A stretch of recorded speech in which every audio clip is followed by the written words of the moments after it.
আলাইকুম ওয়া রাহমাতুল্লাহি ওয়া বারাকাতুহু। এখন আমি হুজুরের নির্দেশে কথা বলার আদব সম্বন্ধে দু একটি কথা তুলে ধরবো ইনশাআল্লাহ। মজনবে তাআম্মুল বগফতার দম নেকু গোয়ি গর্দের গোয়ি সে গম। অর্থাৎ না ভেবেচিন্তে কোনো কথা বলা উচিত নয়, বিলম্বে হলেও ভালো কথা বলাই উচিত। কথা যেন মলিন নরম হয়, কর্কশ অভদ্রচিত হওয়া উচিত নয়। যখন কোনো ব্যক্তি দ্রুত গতিতে চলে যাবেন তার সঙ্গে কথা বলতে যাওয়া উচিত নয়, কারণ সে যখন ব্যস্তই রয়েছে তার সময় নষ্ট করতে যাওয়া উচিত নয়।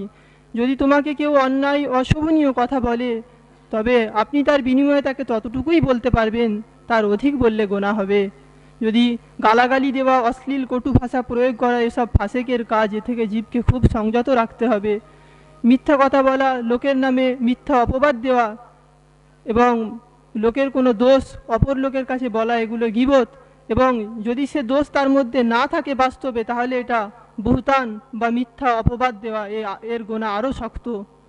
যদি কোনো ব্যক্তি কোনো গোনার কাজ গোপনে করে ফেলেন তবে সেটা ব্যক্ত করা উচিত নয়, এবং কোনো ব্যক্তির কোনো দোষ জানলে সেটা তাকে অপদস্থ করার জন্য লোকসমাজে বলা উচিত নয়। বাচ্চাদেরকে ভোলাবার জন্য মিথ্যা কথা বলা উচিত নয়, যেমন বিস্কুট দেব, মিষ্টি দেব, এসব মিথ্যা অঙ্গীকার করা উচিত নয়। কথা সেই ভালো যার ভাষা কম এবং মর্ম বেশি, অধিক কথা বলা খুব অন্যায়।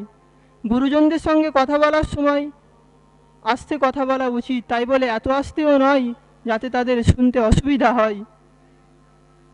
মুর্শিদ বা পীরের সামনে পরস্পরের মধ্যে উচ্চবাচ্য করা উচিত নয়।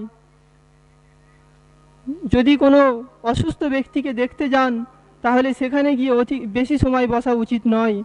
কিছুক্ষণ বসে দু একটি কথা বলে সান্ত্বনামূলক বলে এবং রোগীর জন্য দোয়া করে চলে আসাই উচিত। বাচ্চাদের সামনে কোনো লজ্জাস্কর কথা বলা উচিত নয়। মহান আল্লাহ আমাদেরকে এর উপর আমল করা তৌফিক দান করুন। ওমা আলাইনা ইল্লাল বালাগুল মুবিন। আসসালামু আলাইকুম।